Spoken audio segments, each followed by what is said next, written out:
नमस्कार दोस्तों, हम आज भारत के भौतिक प्रदेश के बारे में विस्तार से जानेंगे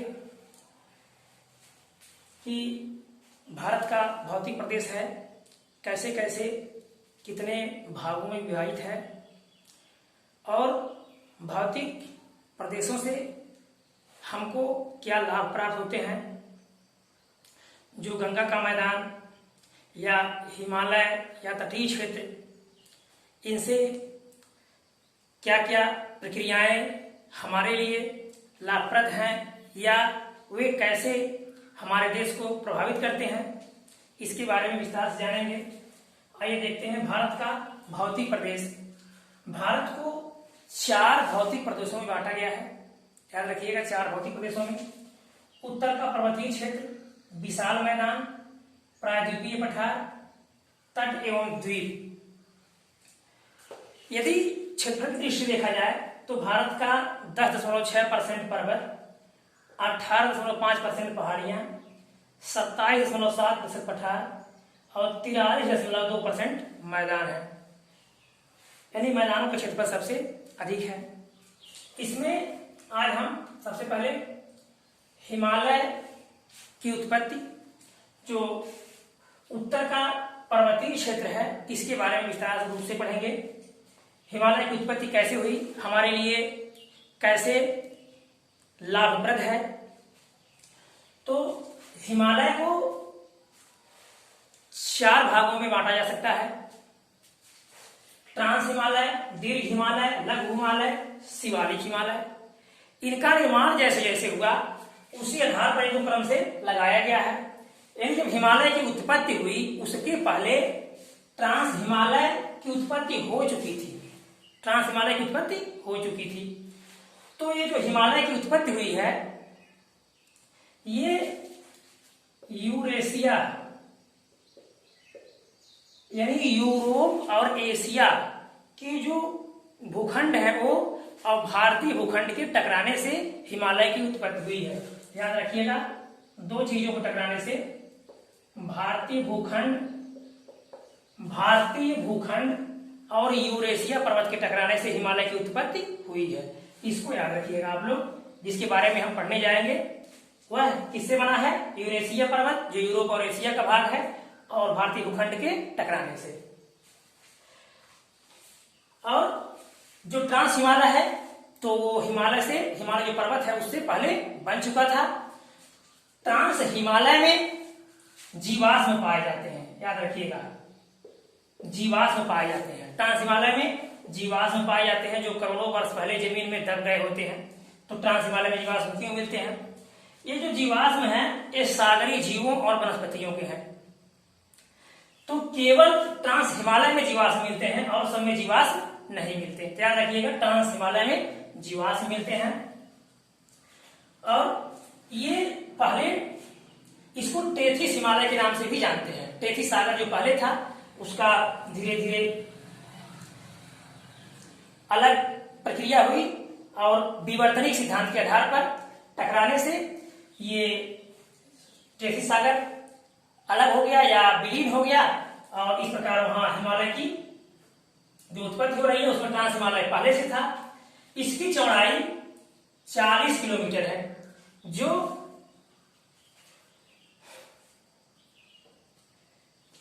जम्मू कश्मीर में काराकोरम, जास्कर और लद्दाख क्षेत्रों में विस्तृत है। एकदम ऊपरी भाग में। दीर्घ हिमालय एक पूर्व यूरेशियन काल या आदि नूतन काल, 6.5 करोड़ वर्ष पूर्व। इसकी औसत ऊंचाई 150 मीटर है, चौड़ाई 25 किलोमीटर है। लघु हिमालय इससे बाद का हिमालय है, पूर्व मायोसीन काल में। इसे अति नूतन काल भी कहते हैं। इसकी उत्पत्ति 4.5 करोड़ वर्ष पहले हुई। इसकी ऊंचाई 1300 से 1500 मीटर है, औसत ऊंचाई लगभग। शिवालिक हिमालय जो सबसे बाद का हिमालय है या सबसे नया हिमालय है, इसको बाह्य हिमालय भी कहते हैं। ये इसकी उत्पत्ति प्लायोसीन युग या सेनोजोइक युग भी कहा जाता है में हुई। इसकी ऊंचाई 900 से 1500 मीटर है। अब इसकी चौड़ाई 8 से 45 किलोमीटर है। आप हिमालय में प्रवेश करेंगे तो आपको यू आकार की घाटी, ये यू आकार की घाटियां क्या होती हैं, जब नदियां पहाड़ों से गिरती हैं इस तरह से तो ये खड्ड का निर्माण करती हैं, और जब खड्ड का निर्माण करती हैं तो यू आकार की घाटियां ऐसे गिरती हैं पहाड़ से, जब गिरती हैं तो फिर वो अंदर नहीं काट पाती तो फिर ऊपर चली जाती हैं, तो यू आकार की घाटी का निर्माण करती हैं। समानांतर पर्वत श्रेणी जब निर्माण करती हैं। भूस्खलन के लिए उत्तरदायी तीव्र ढाल है। तीव्र ढलान होने की वजह से भूस्खलन होने की ज्यादा संभावना रहती है। अब आगे देखेंगे हम, देखेंगे ये जो जम्मू कश्मीर है, जो ये पर्वतीय क्षेत्र है, ये 2500 किलोमीटर लगभग यहाँ जम्मू कश्मीर से लेकर अरुणाचल प्रदेश तक लगभग 25 किलोमीटर लंबाई में फैला हुआ है। और इसकी चौड़ाई 160 से 400 किलोमीटर, यानी इधर चौड़ाई ज्यादा है जम्मू कश्मीर की साइड में, जब हम उधर जाएंगे चौड़ाई कम होती चली जाती है। और इसकी औसत ऊंचाई 600 मीटर है। पूरे पर्वतों की अगर देखा जाए तो औसत ऊंचाई 600 मीटर है। अब हम देखेंगे ये जो चारों हिमालय के पार्ट हैं वो कहां से कहां तक विस्तारित हैं। तो ये जो पहला सबसे पुराना ट्रांस हिमालय है, जिसकी उत्पत्ति हिमालय से पहले हुई थी, ये जम्मू कश्मीर से लेकर के ये कैलाश पर्वत इधर तिब्बत में चला जाता है। और इस ट्रांस हिमालय की सबसे ऊंची चोटी K2 गाड़ीनार की जो 8611 मीटर है स्थित है। और ये यदि पाक अधिकृत जम्मू कश्मीर में है तो यदि माना जाए तो भारत की उच्चतम चोटी भी कह सकते हैं। लेकिन अगर विकल्प में दे दिया कि भारत की सबसे ऊंची चोटी कौन सी है तो हम कंचनजंगा सिक्किम को मानेंगे, क्योंकि ये विवादित क्षेत्र है। तो वैसे ही यदि कंचनजंगा विकल्प में नहीं है तो हमारा गाड़ीनार या K2 सबसे ऊंची चोटी होता है 8611 मीटर, जो ट्रांस हिमालय में सबसे ऊंचाई पर स्थित है। और इसमें जो पर्वत श्रेणियां हैं, 3 पर्वत श्रेणियां, काराकोरम, लद्दाख, जास्कर, याद रखिएगा। सबसे उत्तर में काराकोरम, उसके दक्षिण में लद्दाख, उसके दक्षिण में जास्कर, ये लाइन से है काराकोरम, लद्दाख, जास्कर। और इधर कैलाश पर्वत की ओर ट्रांस हिमालय निकल जाता है। दूसरा बृहद हिमालय, जिसको बड़ा हिमालय के नाम से भी जानते हैं, ये नंगा पर्वत। नंगा पर्वत जो पाकिस्तान और जम्मू कश्मीर, पंजाब की सीमा पर स्थित है। तो यहाँ नंगा पर्वत से निकलकर ये नामचा बरवा जो अरुणाचल प्रदेश का पर्वत है यहां तक जाता है बृहद हिमालय। और पोतवा ये लघु हिमालय। लघु हिमालय पीर पंजाल श्रेणी जो जम्मू कश्मीर पड़ती है, यहां से निकलकर इधर आगे आता है नेपाल क्षेत्र तक, इसकी लंबाई कम है। आगे पोतवार से निकलकर और ये कोसी नदी तक, ये शिवालिक हिमालय का क्षेत्र विस्तृत है। कोसी के आगे नामचा पर्वत तक इसका आकार पतला होता चला जाता है। इस प्रकार यदि हम देखें तो ये जो शिवालिक हिमालय है, शिवालिक हिमालय ये सबसे दक्षिणतम है। तो क्रम से आगे रख सकते हैं ट्रांस हिमालय, बृहद हिमालय, लघु हिमालय, शिवालिक हिमालय। शिवालिक हिमालय की विशेषता है बलित पर्वत, बलित पर्वत और गिरिपाद। बलित पर्वत, गिरिपाद। बलित पर्वत क्या है? मोड़दार पर्वत। शिवालिक हिमालय में अधिकतम मोड़दार पर्वत पाए जाते हैं। गिरिपाद पर्वत कहाँ पाए जाते हैं? चोटियां कहाँ पाई जाती हैं? शिवालिक हिमालय में। ये क्या होते हैं? जो मैदान होता है उसमें छोटे छोटे उठे भाग, यानी मैदानी क्षेत्रों में छोटे छोटे जो पर्वत श्रृंखलाएं होती हैं छोटी छोटी, उनको गिरिपाद कहते हैं। और ये गिरिपाद कहाँ मिलते हैं? शिवालिक हिमालय में। दूसरा भाबर क्षेत्र। जब हम शिवालय हिमालय से सीधा नीचे जाएंगे, थोड़ा सा नीचे जाने पर भाबर क्षेत्र मिलता है। भाबर क्षेत्र क्या होता है? एक कंकड़ पत्थर जो नदियों द्वारा लाकर के ढेर जमा कर दिया गया है, ये अनुपजाऊ क्षेत्र है, कंकड़ पत्थर रहित सहित क्षेत्र है। और यहाँ नदियां आती हैं तो कभी कभी तो पूर्ण रूप से नदियां विलीन हो जाती है। विलीन होने का मतलब ये नहीं कि वो समाप्त हो जाती हैं, फिर आगे जब मैदानी इलाकों में आती हैं तो बाहर निकल जाती हैं, यानी कि पानी जो है कंकड़ पत्थर से होते हुए बाहर आता है। तो ये भाबर क्षेत्र कहाँ मिलता है? शिवालिक हिमालय के सीधा सटा हुआ नीचे भावर क्षेत्र मिलता है। अब उस भावर क्षेत्र के नीचे हमको मिलता है तराई क्षेत्र, जो उपजाऊ क्षेत्र है, और तराई क्षेत्र में नदी अपनी पुनः आगे निकल आती है। तो बलिक पर्वत समझ गए, बलिक पर्वत या मोरदार पर्वत शिवालिक हिमालय में। फिर गिरिपाद कहाँ मिलते हैं? शिवालिक हिमालय में। भावर और तराई क्षेत्र कहाँ मिलते हैं? शिवालिक हिमालय में। आगे देखते हैं, ये जो अब उत्तर से दक्षिण पूरब से पश्चिम पर्वतों का क्रम कैसे है? यदि इसको पूछा जाए सबसे ऊंची चोटियां, तो इधर नामचा बरवा अरुणाचल प्रदेश जो 7758 मीटर ऊंचा है। फिर कंचनजंगा उसके पश्चिम जो 8598 मीटर ऊंचा है। फिर मकालू, ये मकालू, एवरेस्ट, अन्नपूर्णा, धौला, ये सब धौलागिरी, ये नेपाल की पर्वत चोटियां हैं।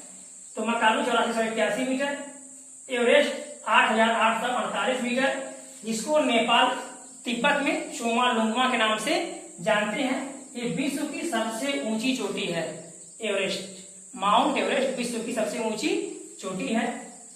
इसके बाद आएंगे अन्नपूर्णा। अन्नपूर्णा 8091 मीटर ऊंची है। फिर धौलागिरी इसके पश्चिम में 8172 मीटर ऊंचा है। इसके बाद जब आप उत्तराखंड में आएंगे तो यहाँ नंदा देवी पर्वत मिलेंगे। तो पर्वतों के बारे में विस्तार से आगे बताएंगे। आगे हम बताते हैं ये हिमालय क्षेत्र का महत्व कैसे है, क्योंकि आजकल क्वेश्चन जो है वो सीधे सीधे वैसे ही नहीं आते हैं, ये आज घुमा करके क्वेश्चन आते हैं। इसमें क्वेश्चन क्या बनता है? अब हम जानते हैं इधर साइड में चीन पड़ता है और चीन के बाद रूस है। अब रूस में जो साइबेरिया क्षेत्र है वो बहुत शीतकालीन क्षेत्र है। तो यदि ये हिमालय पर्वत न होता तो साइबेरिया से जो आने वाली ठंड हवाएं हैं वो भारत में प्रवेश कर जाती। तो जब वो ठंड हवाएं भारत में प्रवेश कर जाती, याद रखिएगा, साइबेरिया से आने वाली शीतकालीन हवाएं भारत में प्रवेश करती यदि हिमालय न होता तो। दूसरी चीज, जो बंगाल की खाड़ी, ये बंगाल की खाड़ी है और ये अरब सागर है। अरब सागर, बंगाल की खाड़ी और ये हिंद महासागर, नीचे हिंद महासागर है। तो यहां से जो मानसून उठता है, तो जब ये उठता है तो यहां जाने के बाद हिमालय पर्वत से टकरा जाता है। और जब हिमालय पर्वत से टकरा जाता है तो भारत में वर्षा कराता है। और जब वर्षा कराता है तो भारत एक मानसूनी प्रदेश है जिसको जल की आवश्यकता होती है। इस प्रकार ये जो तराई क्षेत्र है वहां वर्षा होती है यहाँ रुकने के बाद। दूसरी चीज, जब अरब सागर से दक्षिण पश्चिम मानसून जो जून जुलाई में आता है, जब यहाँ से चलता है तो केरल तक वर्षा कराने के बाद बंगाल की खाड़ी में, फिर यहाँ से जब मेघालय में जाता है तो जो मेघालय की पहाड़ियां हैं, गारो, खासी, जयंतियां, वहां टकरा करके मेघालय में वर्षा कराता है। तो यदि ये हिमालय के जो क्षेत्र हैं ये न होते तो ये उधर निकल जाता। इस प्रकार हम कह सकते हैं यदि हिमालय पर्वत न होता तो जो गंगा और सिंधु का मैदान है वो नहीं होता, भारत की मिट्टियां इतनी उपजाऊ नहीं होती। मतलब कई प्रक्रियाएं ऐसी हैं जो ये संभव बनाता है। दूसरी चीज, जब भूमध्य सागर से हवाएं चलती हैं जो लू के रूप में भारत में पहुंचती हैं, वो भूमध्य सागर से उठती हैं। तो जब ये यहाँ पहुंचती हैं तो हिमालय से टकराकर उधर चली जाती हैं और कुछ मात्रा भारत में प्रवेश करती है। इस तरह से हिमालय की ऊंचाई ज्यादा होने की वजह से टकरा करके उधर चली जाती है। तो कई दृश्य देखा जाए तो हिमालय पर्वत हमारे लिए महत्वपूर्ण काम करता है। दूसरी चीज, हिमालय पर्वत जड़ी बूटियों की धनी है। एक चीज और याद रखिएगा, ट्रांस हिमालय में जो है वनस्पतियां बहुत कम मिलती हैं। ट्रांस हिमालय में वनस्पतियां बहुत कम मिलती हैं। फिर अंतिम में बताना चाहेंगे, ट्रांस हिमालय जो सबसे उत्तरी क्षेत्र है, ऐसा क्षेत्र है जिसमें सिर्फ जीवाश्म मिलता है। केवल ट्रांस हिमालय में जीवाश्म मिलता है, सागरी वनस्पतियों और जीवों का। याद रखिएगा, सागरी वनस्पतियों और जीवों का। और जो अन्य तीनों हिमालय के क्षेत्र हैं उसमें जीवाश्म नहीं मिलते। जो शिवालिक हिमालय या बाढ़ हिमालय है, ये सबसे बाद का हिमालय है या नया हिमालय है। इसमें बलिक पर्वत, गिरिपाद, भावर क्षेत्र, तराई क्षेत्र मिलते हैं। पूरा यहां से यहां तक लंबाई इसकी 2500 किलोमीटर, चौड़ाई 160 से 400 किलोमीटर, ऊंचाई 600 मीटर जो औसत है। और इधर जाने पर इसकी चौड़ाई घटती चली जाती है। फिर देखिए, जो ये हिमालय पर्वत है वो भारत के 12 राज्यों में विस्तृत है। याद रखिए, कितने राज्यों में? 12 राज्यों में विस्तृत है हिमालय पर्वत। जम्मू कश्मीर, उत्तराखंड, जम्मू कश्मीर के बाद आएंगे फिर उत्तराखंड। उत्तर प्रदेश बिहार में नहीं है, याद रखिएगा, उत्तर प्रदेश बिहार में हिमालय का भाग नहीं है। जम्मू कश्मीर उत्तराखंड 2 हुए, प्लस 7 बहनें। ये जो सिक्किम को यदि हम छोड़ दें तो जो ये पूर्वी राज्य हैं, पूर्वी जो 7 राज्य हैं, असम, अरुणाचल प्रदेश, त्रिपुरा, मिजोरम, मणिपुर, नागालैंड, मेघालय, इनको 7 बहनों के नाम से जाना जाता है। तो 7 ये और 1 ये, सिक्किम 8 ये हो गया। और आपका ये पश्चिम बंगाल, जम्मू कश्मीर और हिमाचल प्रदेश।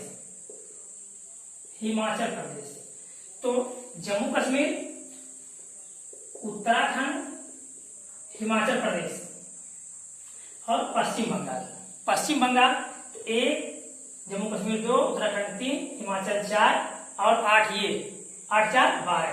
तो याद रखिएगा 12 राज्य हिमालय से लगे हुए हैं, लेकिन उत्तर प्रदेश बिहार हिमालय से नहीं लगे हैं। अब आप लोग यदि नोट बना लेंगे तो बहुत अच्छा करेंगे। जो भी चीजें इसमें समझ में नहीं आई हैं कमेंट करके आप हमसे पूछ सकते हैं। फिर आगे जो भी है उसको हम बताएंगे। वीडियो अच्छा लगा होगा तो लाइक कीजिएगा, सब्सक्राइब कीजिएगा, अपने दोस्तों को शेयर कीजिएगा। धन्यवाद।